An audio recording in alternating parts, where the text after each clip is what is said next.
12월 달은 우리 교회가 특별히 전도하는 한 달로 선포하고 진행하려고 합니다. 우리 기도하시면서 전도하시는데 제가 보면 한 30명 정도만 더 나오시면 빈자리가 없이 꽉 찰 것 같아요. 한번 둘러보세요. 30명 정도만 나오면 될 것 같은데 우리 옆에 있는 분들하고 이렇게 인사하십시다. 이번 달에 30명 전도하십시다. 네. 빈자리 없이 채워봅시다. 네. 감사합니다. 내가 예배 잘 지키면 되고요. 우리 새벽기도 특세 결석 안 하고 개근하신 분들만 31분이에요. 우리 교회는 저력 있는 교회입니다. 기도하는 교회예요. 그래서 12월 달에 우리가 중요한 집회도 이제 예정되어져 있고 훌륭한 목사님도 오실 거고 이번 기회에 전도해서 우리 이웃 초청해가지고 이 해가 넘어가기 전에 한번 이 자리를 꽉 채워보십시다. 그럼 2017년이 은혜가 충만한 승리의 한 해가 될 줄로 믿습니다. 이제 하나님께서 우리에게 주신 이 기회에 성탄을 기다리면서 우리가 이 대강절 절기를 보내고 있어요. 우리 주님께서 오시는 날을 기다리는 그 절기를 말합니다. 오늘 오후 예배 때 말씀드리려고 하는데 우리 주님은 이 땅에 빛으로 오셨습니다. 빛 대신 주님께서 우리 모든 어둡고 답답한 마음을 밝혀주시기를 축복합니다. 우리의 삶 속에 침체와 낙심이 자주 찾아옵니다. 웬만큼 은혜 받지 않으면 이기기 어렵고 또 수시로 은혜를 받아도 자주 어려운 환경 때문에 이렇게 짓눌릴 때가 있어요. 정서적인 소진이 참 많이 있습니다. 어떤 사람은 기질 때문에 낙심을 많이 하는 분들도 있습니다. 낙심이 오는 사이클이 이렇게 빨라지면 이제 우울증에 들어갈 수도 있는 거죠. 우리 신앙에 활력이 없고 일상이 무겁고 또 무기력증이 찾아오게 되고 기쁨이 사라집니다. 오늘 우리 가운데 이 영적인 침체를 경험하는 사람들이 많이 있을 것입니다. 성경에도 엘리야가 그 놀라운 승리를 경험하고 나서 나만 홀로 남았다라는 자기 연민에 빠집니다. 그리고 로뎀나무에 기대서 죽기를 간구합니다. 불의 사자 엘리야가 죽고 싶은 심정에 빠졌다. 이것이 시사해 주는 메시지가 있습니다. 요나 선지자도 박넝쿨 하나에 신경질적인 반응을 보이고 있습니다. 예레미야도 우울질이었어요. 절망적인 상황에서 눈물로 지냈습니다. 하나님의 부름을 받았을 때 그의 반응을 보면 그는 틀림없이 우울질이었다는 것을 알 수가 있어요. 세례 요한도 감옥에 갇혀서 죽기 전에 예수께서 메시아인가 하는 것에 의문을 품고 제자를 보내 물어봅니다. 보라, 세상 죄를 지고 가는 하나님의 어린 양이로다 라고 외쳤던, 알아봤던 선지자가 그가 지금 낙심하여 감옥에 들어가 있을 때에 그런 절망이 찾아왔는지 모르겠습니다. 예수님의 제자들도 예수님 쫓다가 십자가에 달려서 죽으신 그 사건 이후에 극도의 디프레스에 빠지게 됩니다. 디베랴 바닷가로 돌아가고 제자의 길을 포기하고 다시 옛날의 삶으로 돌아갔다는 이야기입니다. 심각한 의욕 상실증에 빠진 겁니다. 영국의 유명한 스펄전 목사님 설교가인데 20세 때부터 설교가로 그렇게 활동하던 아주 훌륭한 분이에요. 그런데 그 위대한 설교가도 모든 것을 그만두고 싶을 만큼 우울한 마음이 정기적으로 들었다, 이렇게 고백하고 있습니다.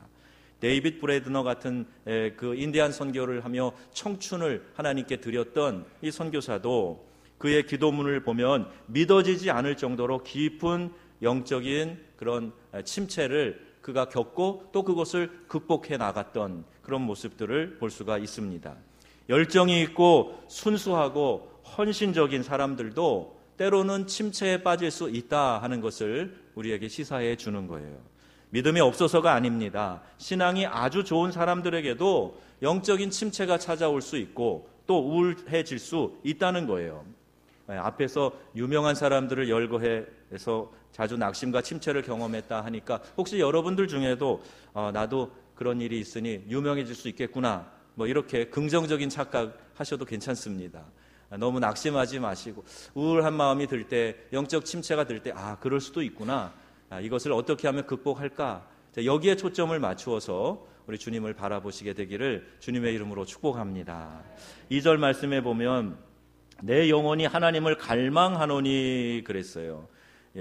우리가 삶에서 여러 가지 어려운 환경에서 짓눌려 있을 때에 우울한 마음이 들 수 있습니다. 침체에 빠질 수 있어요. 그때에 내 영혼이 하나님을 갈망한다 하는 이 말씀이 우리의 삶 가운데, 우리의 심령 가운데 들려줬으면 좋겠습니다. 내가 어느 때 나아가서 하나님의 얼굴을 배울까? 지금 어떤 이유이든지 하나님께 나아가지 못하고 있다는 이야기 아니겠습니까? 또 4절에 보면 내가 성의를 지키는 무리와 동행하며 그랬어요. 정말 기쁨과 감격을 가지고 하나님께 예배했던 것을 지금 추억하고 있습니다. 지금은 현실이 그렇지 못하다는 얘기예요. 성일에 여호와의 전에 기쁨으로 올라가지 못하고 있다는 이야기입니다. 이유야 어땠던 그때의 그 감격과 기쁨이 지금 내 마음에 없다. 이렇게 지금 고백하고 있는 거예요. 내가 어느 때 나아가서 하나님을 배울까? 내가 살아계신 하나님을 갈망한다. 이렇게 고백하고 있습니다. 여호와의 집에서 공적으로 예배드리지 못하는 환경에서 지금 이 시편 저자는 영적인 눌림, 우울함, 침체를 경험하고 있는 거예요. 여러분, 우리가 침체를 벗어나려면 침체의 이유를 알아야 됩니다. 그 첫 번째 이유는 예배를 제대로 드리지 못하는 데 있습니다. 사람은 영적인 존재예요. 그래서 영적인 교감을 하나님과 이루어야만 우리는 만족한 삶을 살 수가 있어요. 이러한 영적인 만족이 없으면 그 어떤 환경이 유복하게 주어져도 우리는 결코 만족하지 못하는 겁니다. 그래서 온전한 예배의 경험이 없으면 침체된다. 형식적인 예배 아니고 진심으로 드리는 진정의 예배가 없으면 우리 영혼은 가라앉고 영적인 침체에 빠지게 된다 하는 것을 알아야 합니다. 오지의 선교사님들을 만나보면 제일 힘들어하는 것이 이렇게 함께 예배하는 예배 공동체가 없는 거예요. 이슬람 국가에서, 공산국가에서 숨어서 사역하는 선교사님들이 제일 소원하는 것은 마음껏 좀 찬송 불러보고 싶다. 예배 공동체와 함께 내가 마음껏 한번 예배 드려보고 싶다. 그게 소원이에요. 한국에 오게 되면 예배 드릴 때마다 막 눈물의 감격이 있고 그 예배 때마다 가슴 벅찬 감격이 있어요. 저도 그런 경험을 해보았습니다. 여러분, 예배 공동체가 함께 자유롭게 하나님을 예배한다는 것이 얼마나 큰 축복임을 여러분 깨달으셨으면 좋겠습니다. 그래서 그 예배의 순간, 축복의 순간을 놓치지 말고 그 자리에서 마음과 정성을 다해서 하나님을 예배하고 살아계신 하나님을 경험하는 그런 귀하고 복된 예배가 되기를 주의 이름으로 축복합니다. 이 예배의 진정성, 하나님과 만나는 교감 없으면 우리의 영혼은 침체되게 되어 있어요. 또 침체의 두 번째 이유가 9절에 나오는데 주변 원수의 부정적인 말로 인해서 침체된다는 겁니다. 그의 마음을 아프게 하는 것은 대적이 있어서 그를 비방하고 또 부정적인 말을 쏟아내기 때문이라는 거죠. 어떤 어려운 상황보다 더 힘들게 하는 어려운 일들, 그것은 사람이에요. 내 옆에 있는 사람, 그것도 내가 중요하게 생각하는 가까운 사람, 그 사람들로부터 부정적인 말을 듣게 될 때 낙심합니다. 오늘 시편 기자의 고백처럼 내 뼈를 찌르는 칼같이 나를 고통스럽게 한다 그랬어요. 사랑하는 아내가, 남편이, 자식이, 가까이 교제하는 우리 성도들이 나에게 부정적인 말을 하게 되거나 그 말이 돌아서 들어오게 되거나 그랬을 때 여러분 낙심하게 되지 않겠습니까? 욥도 고난 속에서 힘들었어요. 그의 아내가 하나님을 차라리 저주하고 죽으라 이렇게까지 이야기를 했습니다. 그 말을 들었을 때, 아내로부터 그 말을 들었을 때 욥이 어떤 마음이 생겼을까? 우리 상상해 볼 수 있을 거예요. 힘들게 하는 사람은 가까이에 있습니다. 위로해주고 격려해 줘야 될 사람이 비난할 때 그때 힘든 거예요. 가까운 동역자가 나를 힘들게 할 때가 많이 있습니다. 다윗도 그런 경험을 했어요. 자기의 장인이 죽이려고 쫓아다닙니다. 사울이 자기를 죽이려고 창을 던지고 칼을 들고 달려드니 얼마나 힘들었겠습니까? 삶의 영적인 문제, 인간관계의 문제로 인해서 낙심할 요소들이 많이 생길 수 있어요. 그래서 내 눈물이 주야로 내 음식이 되었다. 이렇게 고백할 만큼 낙심하고 불안에 빠진 시인이 느끼는 것, 이 고통이었습니다. 그것은 깊은 침체였습니다. 5절에 보니까 어찌하여 낙심하며 어찌하여 불안해하는가. 42장은 전체적으로 다 어둡습니다. 침체에 빠져 있어요. 하지만 낙심에서 빠져나오는 승리의 길을 이 본문에서 찾을 수가 있습니다. 어떻게 하면 우리가 영적인 침체, 낙심에서 빠져나올 수 있는가? 그 첫 번째가 하나님께 소망을 두는 거예요. 5절, 11절 보니까 두 번 반복해 나와요. 하나님께만 소망을 두라. 하나님께 소망을 두라. 이렇게 말씀하고 있습니다. 모든 어려움은 하나님과의 관계에서부터 비롯됩니다. 나도 모르게 조금씩 하나님으로부터 멀어지게 될 때, 그때에 우리가 이 마음이 어두워지고 영적인 침체에 빠지게 되는 거예요. 어떤 환경과 관계에 얽매여서 파묻혀 있다 보면 하나님과의 관계가 소원해지고 점점 멀어지는 것을 우리가 발견하게 됩니다. 그러다가 어떤 어려움을 통해서 다시 하나님을 찾게 되는 거죠. 역시 하나님께만 소망이 있구나. 하나님께 다가갈 때에 길이 열리는구나 라고 깨닫게 되고 다시 하나님께로 나아갑니다. 우리는 하나님 아닌 곳에 소망을 둘 때가 많이 있어요. 하나님 아닌 곳에 소망을 두고 살아가면 불안합니다. 흔들릴 수밖에 없습니다. 하나님께 소망을 둘 때 이러한 불안과 낙심에서 빠져나올 수 있다. 이 확신이 여러분에게 있기를 주의 이름으로 축원합니다. 불안하고 힘들수록 적극적으로 하나님께 나아가야 돼요. 내가 좀 침체된다 그래서 마음이 좀 기쁘지 않다 그래서 우울하다 그래서 더 멀리 달아나면 안 됩니다. 하나님만이 해결해 주실 수 있다고 믿고 그 하나님께 더 적극적으로 한 걸음씩 한 걸음씩 다가가게 되면 어느새 내 마음에 있는 우울함이, 근심이, 이러한 영적인 침체가 사라지게 되고 빛으로 오신 우리 주님의 그 빛이 선명하게 내 심령 가운데로 뚫고 들어오는 것을 경험하게 될 줄로 믿습니다. 이 일을 하자는 거예요. 목마른 사슴이 시냇물을 찾기에 갈급함같이 내 영혼이 주를 찾기에 갈급하나이다. 이 고백을 하면서 하나님께만 소망을 두고 하나님께 더 가까이 가자는 말입니다. 목회를 하면서 안타까운 일이 있어요.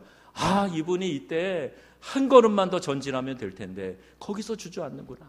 거기서 후퇴하는구나. 그래서 막 안타까워요. 이 축복의 문으로 들어서는 한 걸음만 좀 전진하면 좋겠는데 거기서 포기하는구나. 안타까워요. 권면합니다. 잘 듣지 않아요. 기도해야 됩니다. 이때 기도하셔야 됩니다. 우리 함께 기도하십시다. 그래 기도를 선포하고 기도하자 그래도 움직이지 않아요. 얼마나 안타깝습니까, 여러분. 한 걸음 더 전진하면 되는데 바로 그 앞에가 고지가 있는데 거기에서 주저앉고 돌아서면 우리는 그 축복의 땅에 들어가지 못하는 거예요. 여러분, 하나님께 소망을 두시고 하나님을 찾으시고 사단이 나를 흔들어 놓고 어렵게 할 때마다 그까짓 하고 한 걸음을 더 의도적으로 전진하시면 놀라운 역사가 우리의 생애 가운데 일어날 줄로 믿습니다. 아이가 어둠 속을 걸을 때 내가 뭘 해야 하는 것이 아니라 아빠의 손을 꽉 붙잡으면 되는 거예요. 아이가 캄캄한데 걸을 때 내가 잘해보겠다고 뛰어봐야 더 위험합니다. 나를 인도하는 아빠 손을 꽉 붙잡고 안 보여도 아빠 인도하는 대로 따라가면 되는 거예요. 그게 제일 확실합니다. 본문의 시인은 하나님께 소망을 두고 있어요. 하나님이 인도하시는 대로 내가 하나님 놓치지 않겠습니다 하는 고백이 여기 나오고 있는 겁니다. 그래서 문제 해결보다 하나님과의 관계에 더 집중하셔야 돼요. 문제가 찾아올 때 그 문제를 바라보지 마시고 하나님과 나와의 관계가 지금 어떻게 되어 있는가, 이걸 더 점검하시면 하나님의 은혜 안에 우리가 그 문제를 통과하게 되고 또 놀라운 은혜를 경험하게 될 줄로 믿습니다. 하나님께 소망을 두시는 게 첫 번째 해결 방법이에요. 두 번째는 자신의 영혼을 향하여서 하나님의 말씀을 선포하는 겁니다. 내 영혼아, 내가 어찌하여 낙심하며 내 속에서 불안해하는가. 침체가 왜 옵니까? 내 자신을 묵상하기 때문에 그래요. 내 자신의 연약함을, 나의 한계를, 이것을 묵상하기 때문에 계속해서 침체의 늪으로 빠져들어가게 되는 겁니다. 그런데 여러분, 속지 마세요. 우리의 마음은 만물보다 거짓되고 심히 부패한 겁니다. 내 마음속에서 나오는 생각이라고 할지라도 그게 반드시 맞지 않아요. 우리는 하나님의 말씀을 기준 삼아서 오히려 내 마음을 깨끗이 정화시켜 가야 됩니다. 말씀이 내 안에 들어와서 말씀이 나를 인도해 갈 수 있어야 하는 거예요. 그래서 그 말씀을 의지하고 하나님의 그 인도하심을 바라보고 내 영혼을 향해서 하나님의 말씀을 심기우게 하는 겁니다. 내가 주도적으로 적극적으로 선포할 것은 내 영혼아 낙심하지 말아라. 너는 하나님을 바라보라. 하나님께만 소망을 두라. 그리고 성경에 우리에게 주시는 이 말씀을 내 심령이 듣도록 해야 된다는 겁니다. 사람들이 힘들어하는 것은 우리의 영혼의 상태가 지쳐있기 때문에 그래요. 탁월했던 다윗도 영혼이 지쳐있을 때가 있었어요. 그래서 시편 23편에 보면 내 영혼을 소생시키시고 이렇게 고백합니다. 소생이 뭡니까? 다시 살아나도록 하나님이 일으켜 달라는 거예요. 지쳐있기 때문에, 침체되어져 있기 때문에, 예전의 그 감격과 기쁨을 잃어버렸기 때문에 오 하나님 아버지 내 영혼을 다시 살려주시옵소서, 이렇게 고백하고 있는 겁니다. 신앙의 영웅들도 그랬어요. 우리의 믿음의 선조들이 그랬습니다. 우리라고 별 수 있겠습니까? 우리도 그런 침체를 만날 수 있습니다. 부끄러운 일 아니에요. 그때 여러분 감추고 그냥 주저앉고 뒤로 물러나시지 마시고 우리 하나님 의지하여서 그 말씀을 붙들고 그 말씀을 내 심령 가운데 선포하고 한 걸음 한 걸음 전진하시기를 주님의 이름으로 축원합니다. 성령님이 우리 안에서 회복을 일으키시기 때문에 어디에 의존하지 않아도 우리 안에서 성령이 회복시킬 수 있기 때문에 하나님을 바라보라는 거예요. 내 영혼을 향해서 하나님의 말씀만을 선포하고 그 말씀만을 붙잡는 겁니다. 여러분 사람이 의지가 되는 줄 아세요? 그럴 수 없습니다. 내가 누구의 힘이 되어준다고 해도 위로는 받을지 몰라요. 그러나 그 힘의 근원은 사람에게 오지 않습니다. 하나님이 붙잡아 주시고 하나님이 함께 하시지 않으면 우리는 오롯이 말씀해 주시고 고쳐주시고 새롭게 해주시고 우리 안에 새 힘을 불어넣어 주실 줄로 믿습니다. 말씀을 읽을 때 누가 이렇게 설명하더라고요. 말씀을 묵상한다는 말의 원어의 의미는 개가 뼈다귀를 밤새 갉아먹는다, 그런 의미가 있대요. 저희가 마당에서 큰 개들을 많이 키워봤는데 이만한 이 뼈다귀를 주면요 밤새 갉아먹어가지고 아침에는 요 손가락만한 흔적만 남기는 거예요. 다 갉아먹었어요, 다. 그걸 보면서 개가 뼈를 갉아먹는 건 이런 거구나 하는 것이 느낌이 있는데 말씀을 그렇게 받아들이라는 거예요. 계속 말씀을 묵상하라는 겁니다. 여호와를 바라보고 여호와를 의지하고 여호와께 소망을 두라. 자, 이렇게 말씀하고 있어요. 하나님을 의지하고 하나님을 붙들고 하나님의 말씀이 내 안에 들려지도록 해라. 회복은 영혼에서 일어나지만 동시에 우리 얼굴에 나타납니다.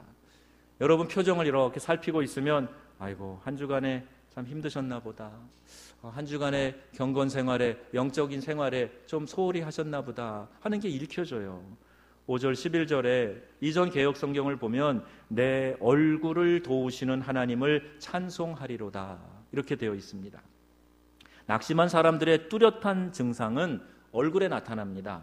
얼굴을 도우신다라는 것은 영혼뿐만이 아니라 얼굴을 회복시켜 주신다라는 그런 의미를 가지고 있어요. 얼굴에 들여진 어두운 그늘을 하나님께서 벗겨주신다는 거예요. 제거해 주신다는 겁니다. 마치 자기가 이 세상의 모든 고통을 다 짊어진 것처럼 얼굴을 그렇게 무겁게 하고 계시는 거예요. 그리고 그 마음을 가볍지 않을 거예요. 하나님의 은혜는요, 여러분 얼굴에 나타납니다. 우리가 사람을 볼 때 주로 어디를 보지요? 여러분 다리 보십니까? 등을 보십니까? 어딜 보십니까? 인상 그러잖아요. 얼굴 보는 거 아닙니까? 강남 어느 지역에 가니까 여자들이 다 똑같이 생겼더라고요. 얼굴을 다 비슷하게 만들어가지고 그러고 다닙니다. 얼굴이 그 사람을 이야기해 준다 뭐예요. 얼굴은 바로 나 자신입니다. 내 정체성입니다. 다른 사람에게 비친 내 모습이 인생에 영향을 미치는 겁니다. 얼굴에 분노가 가득한데 누가 친구가 되려고 합니까? 따뜻한 미소, 사람을 끄는 매력이 된다는 거예요. 회복이 얼굴에서 나타나고 하나님께서 우리에게 복 주실 때 얼굴에 회복의 역사가 일어나게 될 줄로 믿습니다. 구원의 은혜 안으로 깊이 들어가면 운명도 바뀝니다. 팔자 고쳐집니다. 영혼을 소생시키는 분이시지만 동시에 우리의 외모도 고쳐주시는 하나님이세요. 하나님은 우리의 얼굴에 그 평강이 가득하기를, 하나님의 영광이 우리 얼굴에 드러나기를 원하신다는 거예요. 여러분 옆 사람 보시고 이렇게 인사하세요. 당신의 외모와 상관없이 당신을 사랑합니다. 한번 그렇게 인사해 보세요. 당신의 얼굴 표정과 상관없이 저는 무조건 사랑합니다. 자, 보세요. 여러분 얼굴이 많이 회복되셨습니다. 이미 많이 회복되셨어요. 우리의 회복은 하나님 앞에서 그의 말씀이 우리의 심령 가운데로 들어갈 때 회복이 일어납니다. 또 하나, 세 번째, 회복은 찬양에서 일어난다 그랬어요. 5절에 내가 여전히 찬송하리로다. 8절 밤에는 그의 찬송이 내게 있어. 11절 내가 여전히 찬송하리로다. 여기 여전히 찬송한다는 말은 낙심하게 하는 상황이 찾아올지라도 이 상황이 아직 회복되지 않았어도 나는 끝까지 하나님을 찬양하겠다. 계속해서 하나님을 찬양하겠다. 그런 의미예요. 우리 영어에 보면 I shall again praise 이렇게 돼 있어요. again, 계속해서 하나님을 찬양하겠다. 그런 의미입니다. 여러분 낙심하지 마시고 한번 찬양한 걸로 끝내지 마시고 계속해서 여러분 하나님을 찬양해 보세요. 이 찬양의 역사가 일어날 줄로 믿습니다. 바울과 실라가 지하 감옥에 갇혔는데 그 고통 가운데 원인을 알지 못하는 그런 고통과 절망 가운데 있을 때 그냥 찬양했어요. 왜 하나님 여기 보내서 이 고통을 주십니까? 불평하지 않았어요. 하나님이 보여주신 비전을 가지고 여기까지 왔는데 이 감옥 신세라니요. 매 맞고 착고에 차이고 고통스럽습니다. 하나님 뜻이 어디에 있습니까? 원망 불평하지 않았습니다. 그냥 찬양했어요. 그랬더니 옥토가 흔들리고 옥문이 열리고 문제가 해결되고 그 간수장이 예수 믿게 되고 빌립보 교회가 생기는 역사가 일어났습니다. 여러분 찬양은 위대한 일들을 일으키는 중요한 매개가 된다는 걸 기억하셔야 돼요. 그래서 마음이 눌릴 때 찬양하세요. 한 번 하고 마치지 말고 이 마음이 풀어질 때까지, 이 마음의 기쁨이 찾아올 때까지 계속해서 여러분 찬양하시기를 주의 이름으로 부탁합니다.